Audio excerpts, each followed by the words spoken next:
বিশ্ব শান্তি রক্ষায় যে কোনো চ্যালেঞ্জ মোকাবেলায় প্রস্তুত বাংলাদেশ, বললেন প্রধানমন্ত্রী। মাথা উঁচু করে চলার প্রত্যয়। হেফাজতের শীর্ষ নেতাদের অবৈধ অর্থের অনুসন্ধানে দুদক, অভিযোগ প্রমাণিত হলে আইনি ব্যবস্থা। হজ পালন করতে পারবেন বিশ্বের ৪৫,০০০ মানুষ, সৌদি সরকারের সিদ্ধান্তের অপেক্ষায় বাংলাদেশ।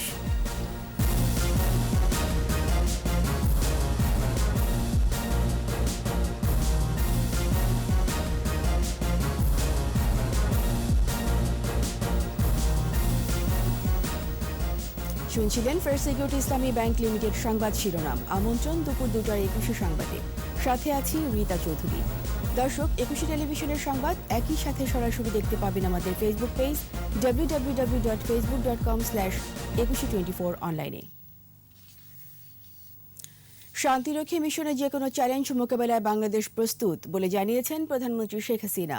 কারো কাছে হাত পেতে নয়, বিশ্বে বাংলাদেশ মাথা উঁচু করে চলবে বলেও মন্তব্য করেন তিনি। আন্তর্জাতিক শান্তিরক্ষী দিবসের অনুষ্ঠানে এসব কথা বলেছেন প্রধানমন্ত্রী শেখ হাসিনা। প্রণব চক্রবর্তীর রিপোর্ট। আর্তমানবতার সেবায় বিশ্বের ৪০টি দেশে শান্তি প্রতিষ্ঠায় কাজ করছে বাংলাদেশ। ইতোমধ্যে সম্পন্ন হয়েছে জাতিসংঘের ৫৪টি শান্তিরক্ষা মিশন। বর্তমানে ৮টি দেশের শান্তি রক্ষায় ৬,৫০০-এর অধিক সদস্য মোতায়েন রয়েছে। ১৯৮৮ সাল থেকে জাতিসংঘ শান্তিরক্ষা কার্যক্রমে অংশগ্রহণ করে সর্বোচ্চ পেশাদারী মনোভাব, আনুগত্য ও সাহসিকতার পরিচয় দিয়েছে বাংলাদেশ সেনাবাহিনী।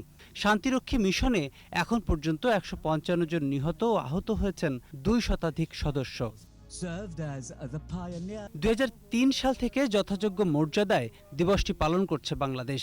গণভবন থেকে ভার্চুয়ালি আন্তর্জাতিক শান্তিরক্ষী দিবসের আলোচনায় যোগ দেন প্রধানমন্ত্রী শেখ হাসিনা। আজকে আমরা সারা বিশ্বে এক নম্বর শান্তিরক্ষী হিসেবে কাজ করে যাচ্ছি।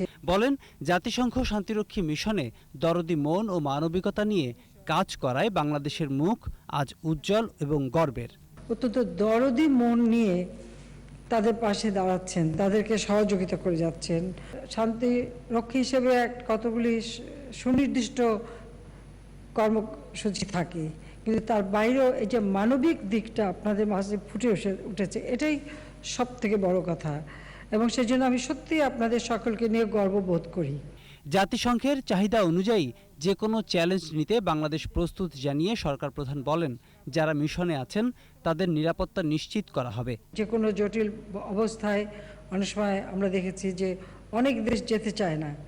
যখন আমাদের কাছে বলা হয়েছে, আমি বলেছি হ্যাঁ, আমরা বাঙালিরা যে কোনো জটিল অবস্থা, যে কোনো পরিবেশ মোকাবেলা করবার মতো সাহস রাখি। কাজে আমাদের শান্তিরক্ষীরা পারবে। কাজে আমার মনে হয় সব থেকে সংঘাতপূর্ণ জায়গা, সব থেকে জটিল জায়গাগুলিতেই আজকে আমাদের শান্তিরক্ষী বাহিনী বিশেষ অবদান রেখে যাচ্ছেন। সবার সাথে বন্ধুত্ব বজায় রেখে বিশ্বে বাংলাদেশের পতাকার মান সমুন্নত রাখারও আহ্বান জানান প্রধানমন্ত্রী। আমাদের তরুণ সমাজ তারাও যেন এটা শিখে যে শান্তি একমাত্র উন্নয়নের পথ। আমাদের আর এখন কারোর কাছে হাত পেতে চলতে হবে না, আমরা নিজের পায়ে দাঁড়াতে পারবো এবং বাংলাদেশকে আমরা উন্নত সমৃদ্ধ বাংলাদেশ হিসেবেই গড়ে তুলব। এ সময় ভিডিও কনফারেন্সে বিভিন্ন দেশে মিশনে কর্মরতদের সাথে কথা বলেন প্রধানমন্ত্রী শেখ হাসিনা।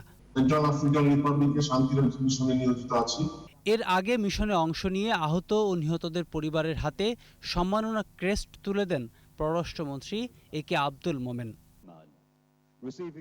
প্রণব চক্রবর্তী, ২১ টেলিভিশন, ঢাকা। আসন্ন বাজেটকে গণমানুষের প্রত্যাশার প্রতিফলন বলে মন্তব্য করেছেন আওয়ামী লীগের সাধারণ সম্পাদক ওবায়দুল কাদের। শেখ হাসিনার স্বদেশ প্রত্যাবর্তন দিবস উপলক্ষে তাঁতি লীগের আলোচনা সভায় তিনি বলেন, আর্থসামাজিক উন্নয়নের কথা মাথায় রেখেই আসছে নতুন বাজেট। মফিউর রহমানের রিপোর্ট।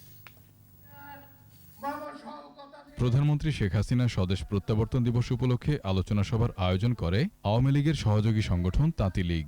এতে যোগ দেন আওয়ামী লীগের বিভিন্ন পর্যায়ের নেতারা।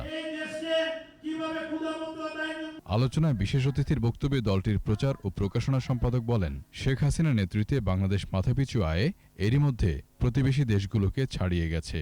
একই সাথে ঋণগ্রহীতা থেকে ঋণদাতা দেশে পরিণত হয়েছে বাংলাদেশ। আর জিডিপি গ্রোথ রেট আমরা পাকিস্তানকে অনেক উপরে হারিয়ে ফেলেছি, পাকিস্তান উপরে গেছে, চায়নাকে আমরা উপরে রেখেছি, ইভেন ইন্ডিয়ার উপরে আমরা উঠে গেছি, কল্পনা করাই। একটা করোনার মধ্যে একটা শক্ত মজবুত অর্থনীতি দান করিয়েছেন।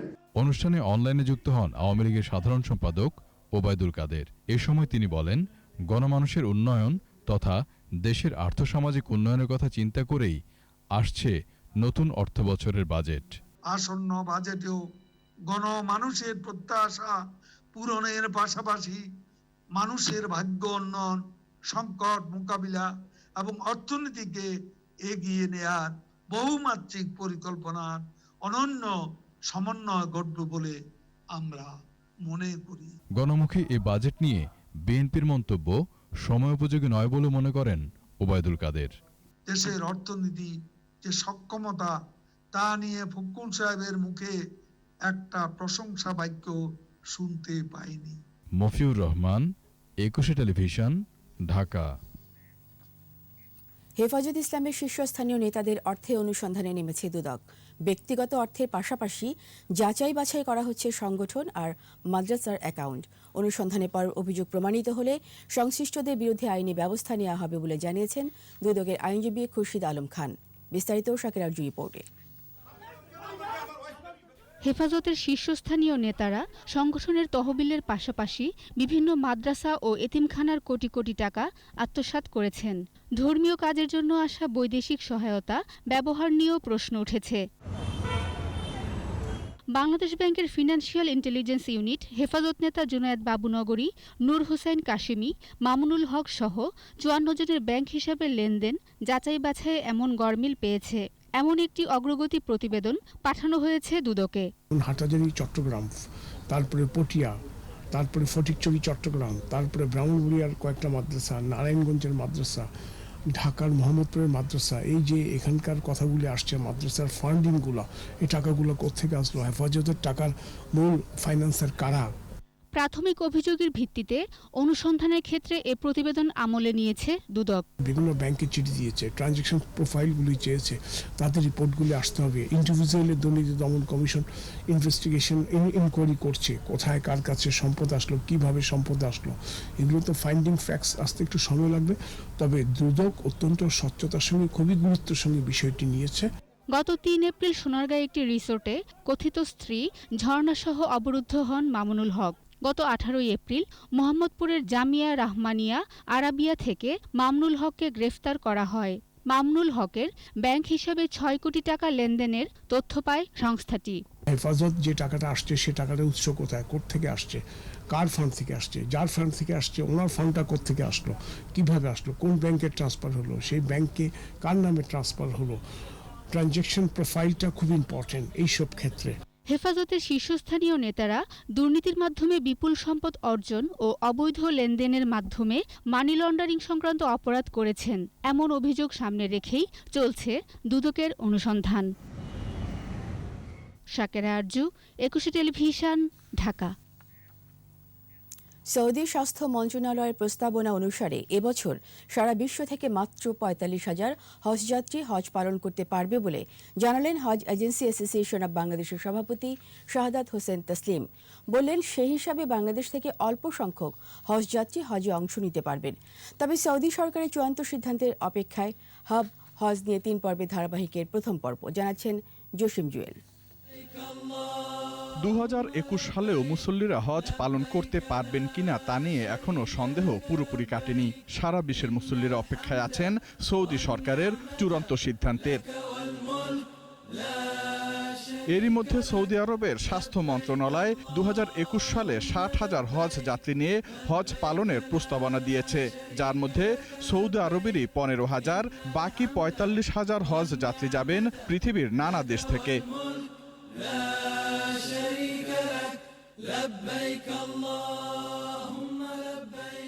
হজ এজেন্সি অ্যাসোসিয়েশন অব বাংলাদেশের সভাপতি বলেন, ইতিমধ্যে ৬১,০০০ হজ যাত্রী নিবন্ধন করেছে, যারা সৌদি সরকারের চূড়ান্ত সিদ্ধান্তের অপেক্ষায় আছে।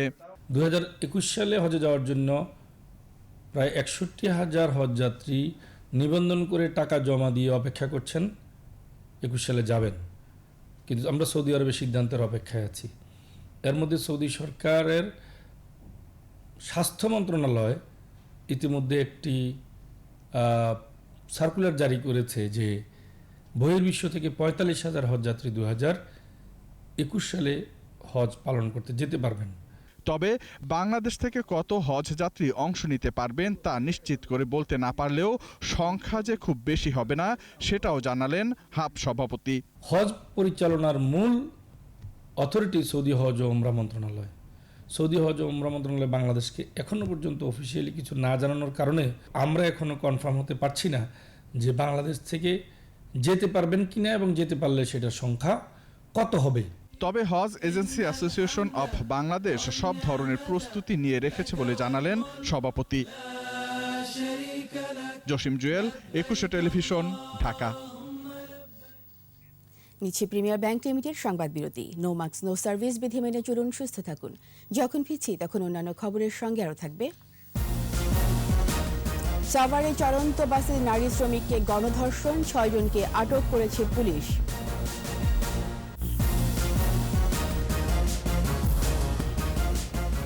আবার আমন্ত্রণ দুপুর 2:21 সংবাদে। সাভারে আশুলিয়ায় চলন্ত বাসে নারী শ্রমিককে গণধর্ষণের ঘটনায় 6 জনকে আটক করেছে পুলিশ। নির্যাতিতা মেয়েটির ভাই জানান, বোনকে নিয়ে গতকাল রাতে নবীনগর থেকে গ্রাম বাংলা মিনি বাসে উঠেন আবদুল্লাপুর যাওয়ার জন্য। এ সময় বাসের সব যাত্রী নেমে গেলে তারা 2 জন ছিলেন।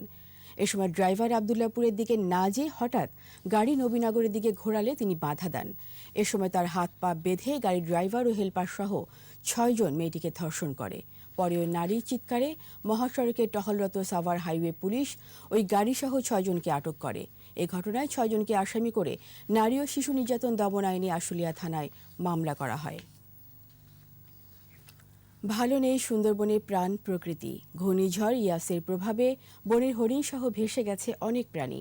বিশেষজ্ঞরা বলছেন বনের মধ্যে বেশি সংখ্যক মাটির টিলা তৈরি করতে হবে, অন্যথায় ঝড় জলোচ্ছ্বাসের হাত থেকে বন্যপ্রাণী রক্ষা করা যাবে না। মোংলার প্রতিনিধি আবুল হাসানের রিপোর্ট, জানাচ্ছেন মাসুম আলিসা। ঘূর্ণিঝড় ও জলোচ্ছ্বাসে উপকূলবাসীকে আগলে রাখে সুন্দরবন। প্রতিদিন 2 বার সমুদ্রের লবণাক্ত পানিতে প্লাবিত হয় বনের প্রায় 69 ভাগ। সুন্দরবন বিশ্বের সবচেয়ে বৃহৎ জলাভূমি শুধু নয়, ইউনেস্কোর রামসার এলাকা হিসেবেও স্বীকৃত। জীববৈচিত্র্যের আধার সুন্দরবনে সরকারি হিসেবে 114টি বাঘ, 1.5 লাখ হরিণ সহ 375 প্রজাতির প্রাণীর বসবাস। পানিতে রয়েছে বিলুপ্ত প্রজাতির ইরাবতী ডলফিন সহ 6 প্রজাতির ডলফিন। ঘূর্ণিঝড় ইয়াসের প্রভাবে সুন্দরবনের জীববৈচিত্র্যের ব্যাপক ক্ষতি হয়েছে। পানির তোড়ে ভেসে গেছে হরিণ সহ অনেক বন্যপ্রাণী। ক্ষতি হয়েছে বনরক্ষীদের থাকার আবাসস্থলও। 7টা মৃত হরিণ উদ্ধার করেছি এবং 2টা জীবিত হরিণ উদ্ধার করেছি। এছাড়া আমাদের 19টা জেটি ক্ষতিগ্রস্ত হয়েছে এবং 24টা অফিসের রাস্তা ক্ষতিগ্রস্ত হয়েছে, 2টা ফুড ট্রেল, একটা টাওয়ার এবং 2টা গোলঘর ক্ষতিগ্রস্ত হয়েছে। এছাড়া বাতাসের প্রবল বেগে আমাদের 6টা অফিস, 4টা স্টেপ বেড়া এবং একটা রেস্ট হাউসে ট্রেনের সাল উড়ে গেছে। এদিকে ঝড় জলোচ্ছ্বাসের হাত থেকে সুন্দরবনের প্রাণী সম্পদ রক্ষায় অনেক বেশি মাটির উঁচু টিলা তৈরি করা জরুরি বলে মনে করছেন বিশেষজ্ঞরা। সুন্দরবনের বাঘ হরিণের আবাসস্থল সুরক্ষা করতে হলে বনের ভিতর পর্যাপ্ত পরিমাণে উঁচু ডিবি বা টিলা তৈরি করতে হবে, যাতে এই ধরনের প্রাকৃতিক দুর্যোগের সময় বন্যপ্রাণী সেখানে আশ্রয় নিতে পারে। সুন্দরবনের ক্ষয়ক্ষতির পরিমাণ জানতে ইতোমধ্যে গঠন করা হয়েছে তদন্ত কমিটি। এদিকে ইয়াসের প্রভাবে সাতক্ষীরার চিংড়ি সম্পদের ক্ষতি হয়েছে 10 কোটি টাকা। দুর্গত মানুষের সংখ্যা 50,000-এর বেশি। মাসুম আলিসা, 21 টেলিভিশন। সরকারি ঘোষণা অনুযায়ী শিক্ষা প্রতিষ্ঠান খোলার পর এসএসসি ও এইচএসসি পরীক্ষার্থীদের যথাক্রমে 60 দিন ও 84 দিন ক্লাস করতে হবে। এরপর 2 সপ্তাহ বিরতি দিয়ে হবে পরীক্ষা। পরীক্ষা নির্ধারিত সময় পার করে আসা শিক্ষার্থীরা এই দীর্ঘ বিরতিতে এক শিক্ষাবর্ষে পিছিয়ে পড়ার আশঙ্কা করছে। এ অবস্থায় শিক্ষাবিদদের পরামর্শ সমন্বয়ের। একই সাথে ঘাটতি পুষিয়ে নিতে দীর্ঘমেয়াদী পরিকল্পনার তাগিদও দিয়েছেন তারা। আকবর হোসেন সুমনের 2 পর্বের ধারাবাহিক প্রতিবেদনের শেষ পর্ব আজ। সাধারণত ফেব্রুয়ারি থেকে মার্চে এসএসসি ও এপ্রিল মেতে এইচএসসি পরীক্ষা অনুষ্ঠিত হয়। বৈশ্বিক মহামারী করোনার প্রভাবে গেল বছর মার্চে শিক্ষা প্রতিষ্ঠান বন্ধের ঘোষণায় পরীক্ষাও পিছিয়ে যায়। এবছরও নির্ধারিত সময় থেকে পিছিয়ে গেছে মাধ্যমিক ও উচ্চ মাধ্যমিক স্তরের পরীক্ষা। শিক্ষার্থীরা বারবার প্রস্তুতি নিয়েও পরীক্ষায় বসতে পারছে না। তবে সুখবর দিয়েছে শিক্ষা মন্ত্রণালয়। 13 জুন থেকে প্রাথমিক, মাধ্যমিক, উচ্চ মাধ্যমিক সকল শিক্ষা প্রতিষ্ঠান খুলে দেবার সিদ্ধান্ত গৃহীত হয়েছে। পরীক্ষা হবেই, তবে শিক্ষা প্রতিষ্ঠান খোলার পর 2021 সালের এসএসসি পরীক্ষার্থীদের ক্লাস করতে হবে 60 দিন, আর এইচএসসি পরীক্ষার্থীদের ক্লাস করতে হবে 84 দিন। 2022 সালের এসএসসি পরীক্ষার্থীদের ক্লাস করতে হবে 150 দিন, আর এইচএসসি পরীক্ষার্থীদের 180 দিন। করা হয়েছে সংক্ষিপ্ত পাঠ্যসূচিও। এসএসসি এবং এইচএসসির জন্য এই যে 60 দিন 84 দিন সেটি বলা হয়েছে। তারপরে আমরা গোড়াতেই বলেছিলাম যে আমরা 2 সপ্তাহ সময় দিয়ে তারপরে আমরা পরীক্ষার তারিখ সেটি নির্ধারণ করব। যখন থেকে আমরা ক্লাস নিতে পারবো তখনই আমরা একটি পরীক্ষার তারিখ নির্ধারণ করতে পারবো। তবে এবার নতুন শর্ত এসেছে। গেল বছর এইচএসসির মতো আর পরীক্ষা ছাড়া মাধ্যমিক কিংবা উচ্চ মাধ্যমিকে মূল্যায়ন হবে না। জুন থেকে সপ্তাহে 2টি করে অ্যাসাইনমেন্ট দিতে হবে। এ অবস্থায় পাঠ্যক্রম ও পরীক্ষা পদ্ধতি সমন্বয়ের পরামর্শ দিয়েছেন শিক্ষাবিদরা। 3টি ধারার মধ্যে আগে থেকেই বিরাজমান বৈষম্য ছিল, এখন মূল ধারার মধ্যে যাতে কোনো ধরনের বৈষম্য আর না বাড়ে সেজন্য নিম্নবিত্ত বা নিম্ন মধ্যবিত্ত অথবা বিত্তহীন পরিবারের শিক্ষার্থীদের জন্য বিশেষ ব্যবস্থায় সংক্ষিপ্ত সিলেবাসে পরীক্ষা নেওয়া করা যেতে পারে। তাদেরকে সহায়তার হাতটা বাড়িয়ে দিতে হবে। শিক্ষণ ঘাটতি পূরণ ও পাঠ্যক্রমের ধারাবাহিকতা রক্ষায় দীর্ঘমেয়াদী পরিকল্পনা বাস্তবায়নেরও তাগিদ তাদের। পরীক্ষাগুলো নিয়ে ফেলা দরকার। আকবর হোসেন সুমন, 21 টেলিভিশন, ঢাকা। এবারে বাজেট প্রসঙ্গ।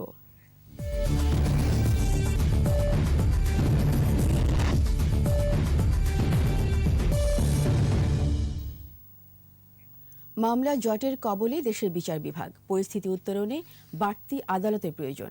এছাড়া বিচারক সহ প্রয়োজনীয় অবকাঠামো নির্মাণ ও কর্মকর্তা কর্মচারী নিয়োগের বিষয়টিও রয়েছে আলোচনায়। এমন পরিস্থিতিতে জাতীয় বাজেটে বিচার বিভাগের জন্য বাড়তি বরাদ্দ চাচ্ছেন আদালত সংশ্লিষ্টরা। এছাড়া করোনায় ক্ষতিগ্রস্ত আইনজীবীদের জন্য প্রণোদনার দাবিও তাদের। শাকির আরজু রিপোর্ট। আদালতগুলোতে বেড়েই চলেছে মামলা জট, সেই সাথে আছে বিচারকের অভাব, রয়েছে অবকাঠামো সংকট। দেশে একদিনে গড়ে যতগুলো মামলা নিষ্পত্তি হচ্ছে, নতুন করে দায়ের হচ্ছে তারও বেশি। এতে আদালতগুলোতে বিচারাধীন মামলার সংখ্যা দিন দিন বাড়ছে, যার সংখ্যা এখন 36 লাখেরও ওপরে। বিশেষজ্ঞরা বলছেন, বিচার বিভাগকে এমন পরিস্থিতি থেকে বের করে আনতে দরকার প্রয়োজনীয় জনবল, পর্যাপ্ত অবকাঠামো ও সংশ্লিষ্টদের দক্ষতা বৃদ্ধিতে উন্নত প্রশিক্ষণ। তাই বাজেটে বিশেষ বরাদ্দ থাকা জরুরি। সেইখানেও কিন্তু কিছুটা আরও কাজ করতে হবে আমাদের। এইখানে টেকনোলজির ইউজের জন্য বিভিন্ন ধরনের সরঞ্জাম ক্রয় করতে হবে। আর বিচারকের সংখ্যা বৃদ্ধির ব্যাপারে আমাদের যে আইনে বিদ্যমান আইন আছে, প্রতি বছর 100 জন করে বাড়ানো হয়, সেই অনুযায়ী প্রতি বছরই বাড়ানো হচ্ছে। এদিকে করোনার কারণে স্বাভাবিক ছিল না আদালত পাড়া। ক্ষতিগ্রস্ত হয়েছেন পেশাদার আইনজীবীরা। তাই প্রণোদনার জন্য বাজেটে বিশেষ বরাদ্দ চান তারা। আদালত বন্ধ থাকার কারণে আইনজীবীরা কোনো কাজ করতে পারছেন না। সেই কারণে আইনজীবীদের জন্য যদি এই বাজেটে বরাদ্দ রাখা হয় এবং প্রতিটি আইনজীবী সমিতির মাধ্যমে বা বাংলাদেশ বার কাউন্সিলের মাধ্যমে যদি আইনজীবীদেরকে আর্থিক প্রণোদনা বা সহায়তা দেওয়া হয়, তাহলে আইনজীবীরা এবং বিচার বিভাগটাও সমৃদ্ধ হবে। এটা হতে পারে যে এই বাজেটে এমন একটা প্রভিশন রাখা যে আমরা যে পরিমাণ কোর্ট ফি জমা দিই তার একটা পার্সেন্টেজ যেন লয়াররা ফেরত পেতে পারে, তার একটা বিধান কিন্তু বাজেটে অন্তর্ভুক্ত করা যেতে পারে। চলতি অর্থ বছরে আইন ও বিচার বিভাগের জন্য বরাদ্দ ছিল 1650 কোটি টাকা, আর সুপ্রিম কোর্ট পায় 195 কোটি টাকা। এতে মোট বরাদ্দের পরিমাণ দাঁড়ায় 1845 কোটি টাকা। এই হিসেবে বাজেটের 100 টাকার মধ্যে বিচার বিভাগ পেয়েছে 35 পয়সা। পরিসংখ্যান বলছে, দেশে প্রতি 1 লাখ মানুষের জন্য বিচারক আছেন মাত্র একজন। আদালতের সংখ্যাও অপ্রতুল। বিচার বিভাগের এই সীমাবদ্ধতাই মামলা জট বাড়াতে বড় ভূমিকা রাখছে বলে মনে করেন বিশেষজ্ঞরা। শাকেরা আরজু, 21 টেলিভিশন, ঢাকা। এবার খেলার খবর।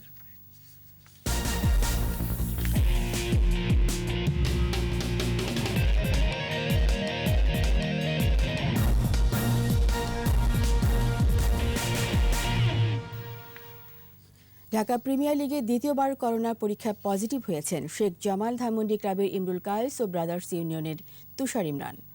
করোনা পরীক্ষায় এই 2 ক্রিকেটার ছাড়াও আরও 3 জন ক্লাব কর্মকর্তা করোনা পজিটিভ হয়েছেন।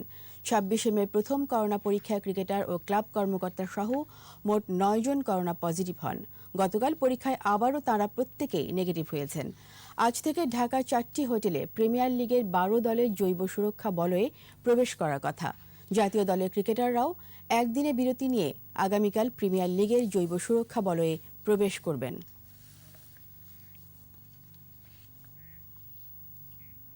আর এরই সাথে শেষ করছি দুপুর 2টার 21 সংবাদ। যাবার আগে ফার্স্ট সিকিউরিটি ইসলামী ব্যাংক লিমিটেড সংবাদ শিরোনামগুলো আরও একবার। বিশ্ব শান্তি রক্ষায় যে কোনো চ্যালেঞ্জ মোকাবেলা প্রস্তুত বাংলাদেশ, বললেন প্রধানমন্ত্রী। মাথা উঁচু করে চলার প্রত্যয়। হেফাজতের শীর্ষ নেতাদের অবৈধ অর্থের অনুসন্ধানে দুদক, অভিযোগ প্রমাণিত হলে আইনি ব্যবস্থা। হজ পালন করতে পারবেন বিশ্বের 45,000 মানুষ, সৌদি সরকারের সিদ্ধান্তের অপেক্ষায় বাংলাদেশ।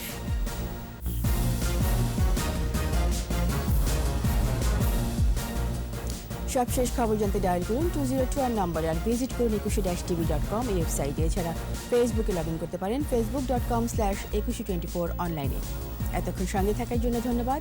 বিকেল 4টায় 21 সংবাদ শিরোনাম দেখার আমন্ত্রণ রইল।